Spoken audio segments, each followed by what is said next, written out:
어느 낙타 엄마와 낙타 아기가 이제 함께 나누는 대화입니다. 이제 아기 낙타가 엄마에게 물었습니다. 엄마, 나는 왜 큰 발톱이 3개나 있어요? 이렇게 물었습니다. 그랬더니 엄마가 대답합니다. 그거는 우리가 사막을 걸을 때 모래 속으로 빠지지 않기 위함이란다. 이렇게 대답을 해주었습니다. 좀 이따 아기 낙타가 다시 엄마에게 질문합니다.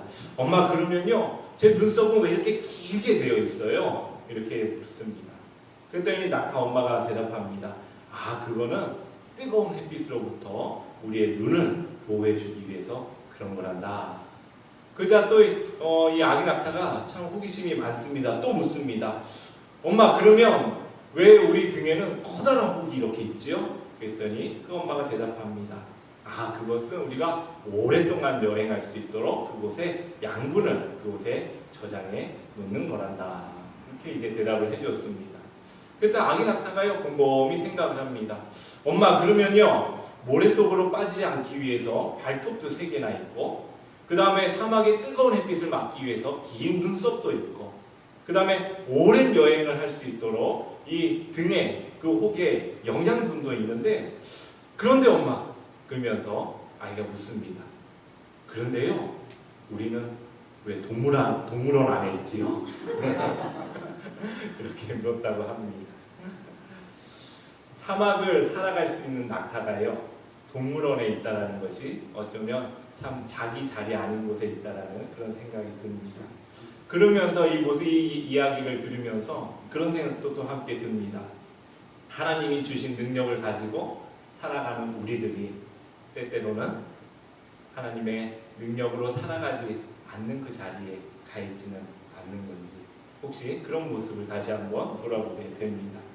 그런 의미에서 오늘 말씀은 우리를 참으로 격려해주는 그런 아주 귀한 말씀입니다. 누구나 믿는 자, 누구든지 하나님의 능력을 나타내며 살아갈 수 있다는 그 말씀을요, 오늘 본문을 통해서 우리에게 전해주고 있습니다. 우리들은 살아가다 보면요, 우리 주위를 한번 둘러봅니다. 그러면요, 나보다 더 풍요로운 사람, 또 때로는 나보다 좀 더 학식이 많은 사람, 또 나보다 더 많은 재주를 가지고 있는 사람, 이런 사람들을 보면요, 왠지 내 스스로가 조금 초라해 보일 때가 있습니다. 그런데요, 이상하게 그게 그냥 일반 사람들만 그런 줄 알았는데 그리스도인들도 또 그런 걸 봅니다. 우리가 함께 주님 안에서 살아가면서도요, 때로는 어떤 사람은 정말 베드로처럼 그렇게 능력이 나타나는 사람이 있고, 또 때로는 어떤 사람들 보니까 바울처럼 정말 해외로 세계 곳곳으로 선교를 다니는 사람들이 있고, 참 그런 사람들 보면 저 사람들은 참 하나님의 일을 위해서 많은 걸 하는데 나는 뭔가 이러면서 조금 우리 스스로 좀 초라하게 생각할 때가 또 있기도 합니다. 그런데요, 하나님의 교회는요, 예수를 그리스도라 고백하는 여러분 한 사람 한 사람을 통해서 세워져 간다는 것을 잊지 마시기를 바랍니다. 약한 자를 강하게 하시고요, 가난한 자를 부하게 하시고요, 그리고 넘어진 자를 일으키셔서 하나님의 능력을 나타내시는 그 하나님을 여러분 고백하며 살아가시기를 바랍니다. 지난주까지 우리는 바울에 대해서 말씀을 나누었습니다. 바울이 어떻게 예수 그리스도를 만나게 되었는지, 그리고 예수 그리스도를 만난 이후에 바울이 어떤 일이 있었는지, 또 복음을 전하다가 그가 도망가야 했고, 그리고는 이제 다소로 도망간 이야기까지 우리가 지난주에 말씀을 나누었습니다. 그리고요, 사울은 이제 잠시 역사의 무대에서 사라지게 됩니다. 그리고 오늘 잠시 잊혀져 있던 베드로가 다시 성경의 본문에 등장하게 됩니다. 오늘은요, 베드로에게 있었던 2가지 사건을 오늘 우리에게 기록하여 보여주고 있습니다. 자, 첫 번째 사건은 루다에서 일어났습니다. 이제 복음이 이제 루다에 증거되어지고, 루다에 사는 이제 사람들이 예수 그리스도를 믿는 이제 사람들이 늘어나기 시작합니다. 이제 그 사람들이 모이기 시작했지요. 이제 그 이야기를 들은 이제 베드로가 그 성도들을 찾아갑니다. 그래서 그 찾아간 그곳에 이제 애니아라는 그 사람을 만나게 되지요. 오늘의 말씀에 보니까요, 그 애니아는 8년 동안 상에 누워 있었다, 이렇게 기록하고 있습니다. 여러분 8년 하니까 잘 이해가 안 되시겠지만 이미 예수님이 공생애를 시작하기 전부터 그는 그 중풍병으로 고통받고 있었던 사람입니다. 아마 그가 8년 동안이요 그 침상에 누워 있으면서 어떤 생각을 했겠습니까? 아마 아파 보신 분들은 그것을 아마 이해를 하실 것입니다. 병상에 누워 있으면서요 얼마나 자신에 대해서 좀 이렇게 초라하게 느꼈겠습니까? 자신의 병에 대해서 자기가 아무것도 할 수 없는 것에 대해서 얼마나 자신의 무능함을 또한 뼈저리게 느끼며 또 좌절했겠습니까? 아마 이런 생각이 들었을 겁니다. 왜 내가 이런 병에 걸렸지? 나는 그래도 나쁜 짓 안 하고 그래도 착하고 선하게 산다고 했는데 왜 이러지? 왜 이런 일이 나에게 생겼지? 라고 하면서 분노하기도 합니다. 그리고요 자꾸 이제 분노하다가 나중에 어떻게 됩니까? 자신의 모습을 보면서 스스로 우울해하기도 합니다. 아마 이 애니아라는 사람은 그 병상에서 그런 감정들을 많이 느꼈을 것입니다. 그런데요 아마 이제 예수 그리스도가 오시고 이제 예수 그리스도의 부활하심을 증거하는 사람들의 복음을 들었을 것입니다. 그런데 그가 복음을 들은 자리는 어떤 자리입니까? 병상에 누워있던 자리였습니다. 아마 그 순간에 그는 이렇게 생각했을 것 같습니다. 아 나도 이렇게 주님의 복음을 들었는데 좀 위에서 일하고 싶고 헌신하고 싶고 복음을 증거하고 싶은데 아마 일어나지 못하는 자신의 모습에 대해서 너무나 안타까워하기도 했을 것입니다. 여러분 우리도 그렇지 않으십니까? 우리도 때때로 주님의 예수 그리스도의 그 복음을 우리가 받고 그 은혜에 너무나 감사하고 감격하지만 때로 우리 자신을 돌아봅니다. 너무 우리의 재능도 없는 것 같습니다. 육신도 연약한 것 같습니다. 그리고 세상을 살아가는데 너무나 바빠가지고 주님을 위해 헌신할 시간도 없는 것 같습니다. 좀 물질로 좀 이렇게 풍요롭게 이렇게 하나님을 섬기고 싶은데 또 그러지도 못합니다. 마치 침상에 누운 그 중풍병자와 같은 무력감을 우리가 느낄 때가 있다는 것이지요. 그러나 여러분 오늘 말씀을 보니까요 그 누워있던 중풍병자를 통해서 하나님의 놀라운 능력이 나타나고 있다는 것입니다. 중풍병자를요 하나님이 사용하셨다는 것입니다. 그리고 오늘 두 번째 사건은요 욥바에서 일어나고 있습니다. 이름이 이제 두 이름이 나오죠. 두 이름이 나오니까 어렵습니다. 자, 첫 번째 이름은 무엇입니까? 답이다. 그리고 다른 이름은 돌가 이렇게 되어 있습니다. 이름이 하나만 있으면 좋을 텐데 두 개씩이나 있으니까 어려우시지요. 이게 히브리식으로는 이름이 답이답니다. 그런데 이제 그 이름을 헬라어식으로 말하면 도르가라는 그런 이름을 이제 부르게 되지요. 이 도르가에 대해서는 이렇게 이야기합니다. 여제자였다 이렇게 이야기하고 있습니다. 그런데 이 도르가가요 이제 무슨 연유인지 모르지만 그가 죽게 되었습니다. 사람이 태어나고 죽는다는 것은 너무나 당연한 일입니다. 그렇지요? 그랬기 때문에 한 여제자의 죽음이 가슴이 안타깝고 아마 슬픔이 가득한 그런 일이지만 부활의 소망을 가지고 장례를 치를 수가 있었을 것입니다. 그런데요 얼마나 안타까웠는지 그곳에 있는 욥바에 있는 성도들이 루다에 가까운 곳에 베드로가 있다는 이야기를 듣고는 베드로를 초청해 옵니다. 그리고는요 그 베드로를 통해서 다시 그 다비다 도르가가 살아나는 놀라운 일이 증거가 되지요. 근데요 도르가에 대해서 성경은 이렇게 증거하고 있습니다. 우리 한번 읽어보겠습니다. 함께 있습니다. 준비 시작. 베드로가 일어나 그들에게 함께 가서 이르매 그들이 데리고 다락방에 올라가니 모든 과부가 베드로 곁에 서서 울며 도르가가 그들과 함께 있을 때에 지은 속옷과 겉옷을 다 내보이거늘. 자, 무엇을 내보였다고요? 겉옷과 속옷을 내보냈답니다. 여러분 혹시 앙드레 김이라는 이름을 들어보셨습니까? 아마 한국에서 이미 고인이 되셨지만 한국에서 아주 유명한 그런 디자이너입니다. 그래서 한국에 그냥 내노라 하는 스타나 배우나 또 모델들은 그분 옷 한번 입어보는 게 그냥 그런 소원입니다. 그런데요 오늘 말씀에 등장하는 이 도르가는요 그렇게 유명한 디자이너도 아닙니다. 그는요 한 과부임이 우리는 알고 있습니다. 과부들 사이에 함께 과부들을 섬기는 사람이었죠. 그런데 그 사람이 잘하는 것이 무엇이었습니까? 속옷과 겉옷을 만들어 주었다는 것입니다. 다시 말해서요, 그냥 그가 잘하는 것은요, 무엇입니까? 찢어진 옷을 꿰매주고, 어떻습니까? 그냥 기워주고, 누벼주고, 그냥 덧대주고, 이렇게 하는 일들을 잘하는 겁니다.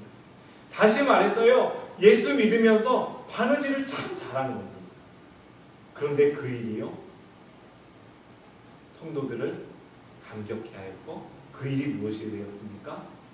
죽은 사람을 살아나게 하는 놀라운 하나님의 능력이 나타나는 일로 되었다는 것입니다. 사실 우리 어머님들 어떠십니까? 바느질 다 잘하시잖아요. 저는요, 연말이 되면 깜짝깜짝 놀라는 일이 하나씩 있습니다. 그것이 무엇인가 하면 대바늘 2개 하고 실만 가지면 언제 뜨셨는지 조끼부터 시작해서 뭐 가디건, 어떤 분은 뭐 풀 원피스를 다 만드시더라고요. 아주 그냥 그런 걸 보면 깜짝 놀랍니다. 여러분, 그 바느질하는 게 뭐 대단해 이렇게 생각할지 모르겠지만요, 돌가도 아마 그렇게 생각했을 것입니다. 그런데 그 바느질하는 일로 주님을 섬겼더니 그를 통해서 어떤 일이요? 놀라운 일이 일어나고 있다는 것입니다. 보르가를 통해 하나님의 능력이 나타나고 있습니다. 나폴레옹 황제 때요, 아주 그 밑에 아주 성실하고 아주 총명한 그런 신하가 있었습니다. 샤르니라는 사람인데요, 이 사람이 잘못해서 나폴레옹의 눈 밖에 나게 되었습니다. 그래가지고요, 이제 감옥에 가게 되었습니다. 그런데 감옥에 이제 처음에 갇히니까 친구들도 방문해 오고 가족들도 오고 그냥 여러 사람들이 감옥에 있는 자신을 안타까워하면서 찾아와 줍니다. 그런데 어느 순간이요, 이게 기간이 길어지기 시작하니까 조금씩 한 주에 한 번씩 오던 사람들이 한 달에 한 번 오고, 그런 사람들이 1년에 한 번 오고, 이런 식으로 자꾸 사람들의 관심에서 멀어져 갑니다. 그러자 그는요, 벽에다 이렇게 적습니다. 아무도 나를 돌보지 않는다. 이러면서 그는 소망을 잃어버리고 절망 가운데 있는 순간이었습니다. 그 순간에요, 그 바닥을 보니까요, 아주 조그마한 풀이 자라고 있는 것이었습니다. 그래서 감옥에서 할 일이 없으니까요, 자기에게 주는 그 음식을 조금 남겼다가 거기에다가 물을 꾸준히 주게 되었습니다. 그랬더니 어느 순간 그것이 자라고 꽃봉오리가 피고 그것이 꽃이 되더라는 거죠. 그 샤르니가요, 그 꽃을 보면서 이렇게 고백했다고 합니다. 자기가 썼던 그 문구를 지우고 하나님이 돌보신다. 그는 그 꽃을 보면서 자신이 하나님의 돌봄을 받고 있음을 고백하였다는 것입니다. 그런데요, 이 일이 그 조세피 왕비의 귀에 들어간 겁니다. 그러니까 그 왕비가요, 꽃을 사랑하는 사람은 절대 나쁜 사람이 아니다 라고 하면서 그 나폴레옹에게 청을 해서 그 사람을 다시 복직하게 되었다는 이야기입니다. 감옥에 핀 작은 꽃 하나가요, 샤르니에게 하나님을 증거하는 도구가 되었다는 것입니다. 하물며 우리는 어떤 사람들입니까? 감히 꽃과도 비교할 수 없는 사람들입니다. 하나님의 사역은요, 베드로와 바울과 같이 위대한 사람들을 통해서 이루어지기도 합니다. 하지만 그 사람들을 통해서만 이루어지는 것이 아니라 어떤 사람들이요, 오늘 말씀에 나와 있는 애니가와 도르가, 바로 작은 그 사람들, 비록 역사의 눈에 띄지는 않지만 오늘 이 자리에 우리가 앉아 예배하는 바로 여러분들을 통해서 하나님의 능력은 나타난다는 것입니다. 여러분, 내가 하나님의 능력을 증거하는 사람임을 잊지 마시기 바랍니다. 내가 하나님의 능력을 증거하는 사람임을 믿으시기를 바랍니다. 내가 작다고 초라해지지 마시기 바랍니다. 나는 하나님의 자녀이고 하나님의 능력을 나타내며 살아갈 수 있는 사람입니다. 늘 기억하시기를 주님의 이름으로 부탁을 드립니다. 자, 우리 성경에서 우리 말씀을 통해 우리 함께 읽어보도록 하겠습니다. 오늘 읽으신 사도행전 9장인데요. 9장 34절 말씀입니다.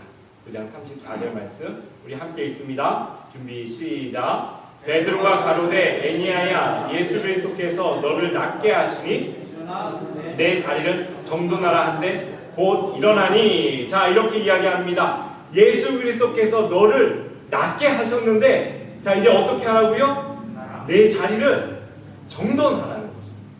자, 몇 년 동안 병상에 누워 있었다고요? 8년 동안 병상에 누워 있었습니다. 그렇지요? 8년 동안 병상에 누워 있으면서 그는요 다른 사람의 도움을 받으며 살아야 됐습니다. 누가 음식을 갖다 주지 않으면 먹을 수가 없지요. 여러분 아마 누워 계신 분들은 아실 겁니다. 누가 뒤척여 주지 않으면 등에 무엇이 생깁니까? 욕창이 생깁니다. 그래서 자주 누군가 그를 뒤집어 줘야 됩니다. 옮겨 줘야지. 또 누군가 그 밑에를 늘 깨끗하게 청소해 주어야 할 것입니다. 그래야지 그가 그 자리에서 누군가의 도움을 받으면서 살아갈 수밖에 없지. 삶이 연약하고 도움 없이는 살아갈 수 없는 인생이었지만 이제 그를 통해 하나님의 능력이 나타났습니다. 그리고 나서 베드로가 그에게 말하는 것이 무엇입니까? 내 자리를 정돈하라는 것입니다. 8년 동안이나 놓아두었던 그 자리를 싸지모지고 갈 것이 아니라 이제는 그 자리를 정돈하고 일어나서 네가 건강한 사람으로 살아가라는 것입니다. 이전에 네가 도움만 받으며 살아갔느냐? 이제는 그 자리를 정돈하고 이제는 너의 힘을 가지고 남을 도우며 살아가라고 이야기합니다. 또한 여제자 다비다는 어떻습니까? 도르가는 어떻습니까? 이제 죽었습니다. 죽은 사람이 어떤 옷을 입힙니까? 여러분, 수의를 입히지요. 죽은 사람에게 수의를 입힙니다. 수의를 입혀서 고이 놓아두었을 것입니다. 이제 살아난 도르가가 해야 할 일이 무엇입니까? 바로 수의를 벗어 던지는 일인 것입니다. 죽음의 자리에서 생명의 자리로 돌아온 사람에게는 그 수의를 벗어버리고 이제는 살아있는 사람의 옷을 입고 행동하게 된다는 것이지. 그리스도인의 삶은 이렇습니다. 예수 그리스도를 통하여서 우리가 영원한 생명을 얻었습니다. 그렇다면요, 이전에 우리가 살아왔던 모습이 아니라 이제 주님이 주신 생명을 가지고 우리의 자리를 정돈하며 살아가는 것입니다. 그런데요, 많은 그리스도인들을 보면 여전히 그 신앙의 믿음의 자리를 정돈하지 못하여서 어려움을 겪는 분들을 많이 보게 됩니다. 정리의 정석이라는 책이 있습니다. 참 별게 다 있지요. 정리의 정석이라는 책에서요, 삶을 잘 정리하는 방법을 5가지로 요약해 주고 있습니다. 우리 한번 보실까요? 우리 함께 읽어보겠습니다. 자, 준비 시작. 버리고, 줄이고, 정하고, 나누고, 바꾸고. 자, 무엇입니까? 삶의 어떤 잘 정리하기 위해서는요, 줄여야 한답니다. 아니, 버려야 한답니다. 자, 버리는 게 뭡니까? 또 이제 삶의 여러 가지 것들을 어떻게 하는 겁니까? 줄이는 겁니다. 그리고 또 뭐 합니까? 내가 있어야 될 것, 없어야 될 것을 정하는 겁니다. 그리고 또 어떻게 정리합니까? 있는 것들을요, 필요한 사람들에게 나눠주려는 것입니다. 그리고 5번째 무엇입니까? 바꾸라는 것입니다. 저는요, 이거를요, 5가지를 보면서 저는 2가지로 다시 한번 정리를 해보았습니다. 이게 가만히 보니까 결론은 무엇인가 하면 버리라는 것입니다. 정리를 잘하려면요, 버려야 한다는 것입니다. 저희 이하연 목사와 저희 부부가 잘 못하는 것이 뭐 많이 못하지만 잘 못하는 것이 또 한 가지가 있습니다. 그것은 무엇인가 하면 책을 버리는 일입니다.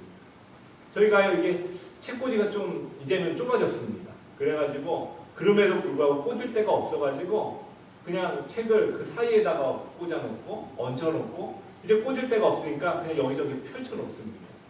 그러니까요, 좀 이제 표현이 그렇지만 책들이요 여기저기 널브러져 있습니다. 그러니까요, 이게 집을 정리하려면 그 책을 버려야 되는데 버리지 못해가지고 저희가 그렇게 살아가고 있습니다. 아마 요즘 집에 컴퓨터가 없으신 분들이 없으시지요. 컴퓨터를 잘 사용하시려면요, 컴퓨터를 버려야 합니다. 자, 컴퓨터를 버려야 된다니까 오늘 또 가셔서 버리시면 안 되고요. 컴퓨터 안에 있는 불필요한 프로그램들을 버려야 합니다. 이 컴퓨터라는 것도 용량이 있거든요. 그렇기 때문에 자기 용량이 넘었으면은 그것을 다 움직일 수가 없습니다. 그렇기 때문에 잘 버려야 하지.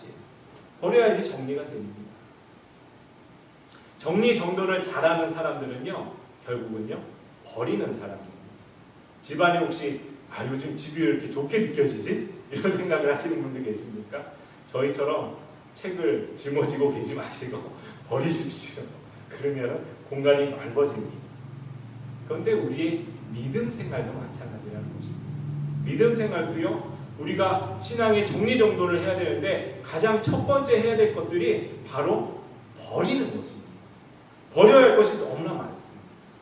사도 바울은요, 우리에게 버려야 할 것을 너무나 직접적으로 가르쳐주고 있습니다. 우리 에베소서 말씀인데요, 4장 25절에서 32절의 말씀입니다. 좀 길지만 하나씩 읽으면서 한번 생각해 보려고 합니다. 우리 첫 번째 점인데 우리 함께 읽습니다. 준비 시작. 그런즉 거짓을 버리고 각 이웃과 더불어 참된 것을 말하라. 이는 우리가 서로 지체가 됩니다. 자, 무엇을 버리라고요? 거짓을 버리라는 것입니다. 너희들의 삶에 너희가 예수 그리스도를 믿고 이제 새 생명을 얻었느냐? 그렇다면 이제 거짓을 버리고 살아가라는 것입니다. 자, 우리 두 번째 줄 읽겠습니다. 준비 시작. 분을 내어도 죄를 짓지 말며 해가 지도록 분을 품지 말고. 자, 무엇을 버리라는 것입니까? 분을 버리라는 것입니다. 분이 나는 것은 어쩔 수가 없습니다. 하지만 그 분을요, 버리라는 것입니다. 언제까지요? 해가 지기 전까지. 분을 버리고 살아가라는 것입니다. 자, 세 번째 우리 함께 읽어보겠습니다. 준비 시작. 도둑질하는 자는 다시 도둑질하지 말고 돌이켜 가난한 자에게 구제할 수 있도록 자기 손으로 수고하여 선한 일을 하라. 자, 무엇을 버리라고요? 도둑질하는 일을 버리라는 것입니다. 자, 도둑질하는 일을 버리고 어떤 일을 하라고요? 가난한 자를 구제하는 일을 하라는 것입니다. 자, 우리 다음 구절 함께 읽습니다. 준비 시작. 무릇 더러운 말은 너희 입 밖에 내지도 말고 오직 덕을 세우는 데 소용되는 대로 선한 말을 하여 듣는 자들에게 은혜를 끼치게 하라. 자, 어떤 말을 버리라고요? 더러운 말을 버리라는 것입니다. 그래서 덕이 되는 이야기를 하라는 것입니다. 자, 그 다음 줄 있습니다. 자, 준비 시작. 너희는 모든 악독과 노함과 분냉과 떠드는 것과 비방하는 것을 모든 악의와 함께 버리고. 자, 무엇을 버립니까? 이제 정리를 해주는 거지요. 악독과 노함과 분냉과 떠드는과 비방하는 것, 모든 악의를 가지고 행하는 여러분 나의 일들을 함께 버리라는 것입니다. 이거를 버리지 못하니까요, 신앙생활이 자꾸 어렵습니다. 자, 우리 마지막 절 함께 읽을까요? 준비 시작. 서로 친절하게 하며 불쌍히 여기며 서로 용서하기를 하나님이 그리스도 안에서 저를 용서하신과 같이 하라. 그렇습니다. 여러분, 이것을 읽으시면서 마음속에 내가 좀 버려야 될 게 있구나 이런 생각이 드시는 분들 계십니까? 그러면요, 버리십시오. 버리시면 됩니다. 나는 이래서 못 버리고 저래서 못 버리고 아니나요? 저희들처럼 아까워서 버리지 못하지 마시고 그냥 버리시기를 바랍니다. 왜 그렇습니까? 우리는 하나님의 말씀에 따라 살아갈 수 있는 능력을 우리에게 허락해 주셨습니다. 여러분, 그 능력을 사용하십시오. 버리고 살아가십시오. 그랬을 때 여러분의 삶이, 신앙의 삶이 더욱더 정리정돈 된다는 것을 아마 깨닫게 되실 것입니다. 그리고요, 두 번째, 제가 두 가지로 나눴다고 했잖아요. 다른 한 가지는요, 우리가 정해야 한다는 거죠. 자리를 정해야 합니다. 모든 걸 하면서 살면 참으로 좋으실 것 같지요. 어떠십니까? 일하고 싶은 만큼 열심히 일하고 또 쉴 수 있을 만큼 열심히 쉬고, 그러면 얼마나 좋겠습니까? 그리고요, 우리 공간이 넓어가지고 무엇을 사든 무엇을 가져오든 그것을 집에 넣어놔도 그냥 다 넣어놓을 수 있는 그런 공간이 있으면 얼마나 좋겠습니까? 그런데요, 우리의 삶이 그렇지가 않다는 것입니다. 우리가 살아가는 공간이 아무리 넓어도요, 우리의 공간은 제한되게 되어 있습니다. 그리고요, 우리의 인생의 연수가 아무리 늘어난다고 해도요, 우리가 살아가는 시간은 제한되어 있다는 것입니다. 우리가 예배드리며 그 말씀 읽을 수 있는 시간도 있어야 되죠. 그렇지요. 그리고요, 우리가 일을 하는 시간도 있어야 됩니다. 또 가족과 함께 시간을 보내는 시간도 있어야 합니다. 그리고 좀 친구들도 만날 수 있는 시간도 있어야 됩니다. 이거를요, 다 하면서 살 수가 없다는 것입니다. 그렇기 때문에 우리는 한정된 시간을 정해서 사용해야 한다는 것입니다. 그러기 위해 우리는 목표가 분명해야지. 우리가 무엇을 위해 시간을 사용하고 우리가 무엇을 위해 공간을 사용해야 될지를 우리는 늘 스스로가 기억해야 한다는 것입니다. 말씀에 따라 버리기도 하고요. 말씀에 따라 나누기도 하고요. 말씀에 따라 삶을 정리하는 것입니다. 그것이요 신앙인들이 그리스도인들이 살아가는 삶의 방법입니다. 여러분 골프의 여제 하면 소렌스탄이라는 그 선수를 아십니까? 예전에 박세리 선수와 함께 그 박세리가 라이벌로 삼아야 되는 그런 선수라고 아주 칭찬이 대단했던 또 아주 유명했던 그런 선수입니다. 그런데요 박세리와 이 소렌스탄을 비교한 그 이야기가 있어서 제가 참 재미있게 또 의미있게 들을 수가 있었습니다. 이 프로골프 선수들, PGA나 LPGA 선수들이요 원하는 것이 무엇이겠습니까? LPGA나 PGA 대회에 나가서 메이저 대회에 우승하는 것일 겁니다. 그렇지요? 모든 선수들이 원하는 것은 우승을 하는 것일 것입니다. 그래서 그런지요, 이 박세리 선수는요, 이 우승에 대한 집념이 굉장하답니다. 그래서 이제 그는 이른 나이에 LPGA라는 아주 커다란 대회들을 석권하게 되지요. 아주 놀라운 선수입니다. 그런데 여러분 아시는지 모르겠지만 생각보다 소렌스탄보다는 라이벌로 여겨졌지만 소렌스탄만한 그 업적을 남기지 못하고 있습니다. 여전히 활동을 하고 있지만 그렇지요. 왜 그런가 했더니 소렌스탄과 박세리는요 삶의 목표가 좀 다르답니다. 박세리는요 우승하는 게 목표랍니다. 내가 어떻게 하면 우승하지? 그런데 소렌스탄이라는 선수는요 내가 어떻게 하면 내가 가장 적게 친 타수보다 하나를 덜 치지? 이게 그녀의 목표라는 것입니다. 그녀는요 아마 여자 선수로는 최저타를 쳤다고 합니다. 18홀에 59타. 그러면 대단한 겁니까? 대단한 거겠지요. 그러니까 기사가 나오겠지요. 18홀에 59타라는 최저타를 쳤다고 합니다. 대단한 선수지요. 그런데 그 선수의 목표가 무엇인가 하면 저는요 59타보다 한타 적은 58타를 치고 싶습니다. 이것이 그녀의 목표였다는 것입니다. 그리고 그녀의 책이 나왔는데 그녀의 마지막 목표는 그거입니다. 저는요 54타를 치는 것이 목표입니다. 그게 18홀을 다 버디를 잡으면은 그 54타가 나온다고 합니다. 하여튼 아시는 분들은 계산해 보시기 바랍니다. 그런데 그녀는요 54타보다는 자기가 항상 친 타수보다 한타 적은 타수를 치기 위해서 늘 노력했다는 것이죠. 그렇기 때문에 그는요 우승이 아니라 그가 한 홀 쓸 때마다 그는 그 한타를 줄이기 위해 애쓰고 수고할 때 그의 집중력이 놀라움을 발휘했다는 것입니다. 여러분 우리 인생의 목표는 어디에 있으십니까? 사실은요 우리는 베드로나 바울 같은 사람들이 아닙니다.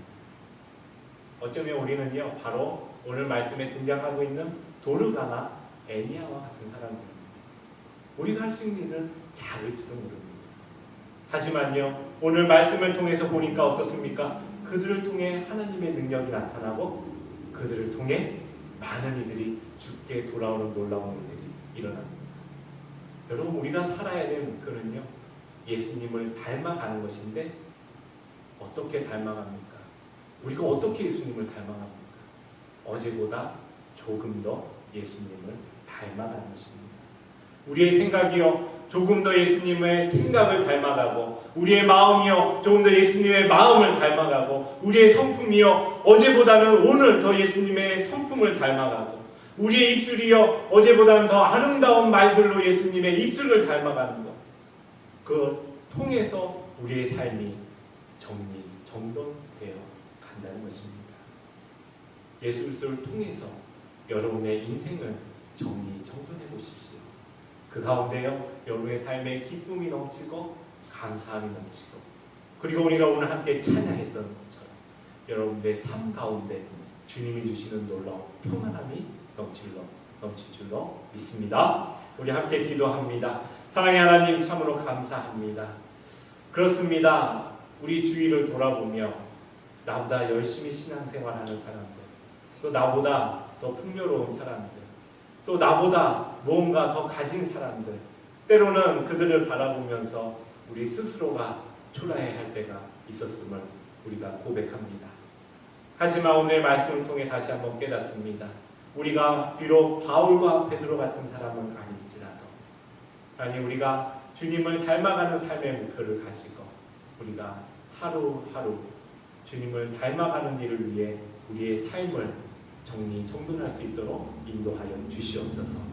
우리가 버려야 할 것들은 버리게 하시고, 또 우리가 정해서 행해야 할 것들은 또 행함으로 우리의 삶이 날마다 주님 닮아가는, 그리하여 우리의 삶을 통하여 하나님의 능력이 나타나는 놀라운 삶으로 나아갈 수 있도록 우리를 붙잡아 주시옵소서.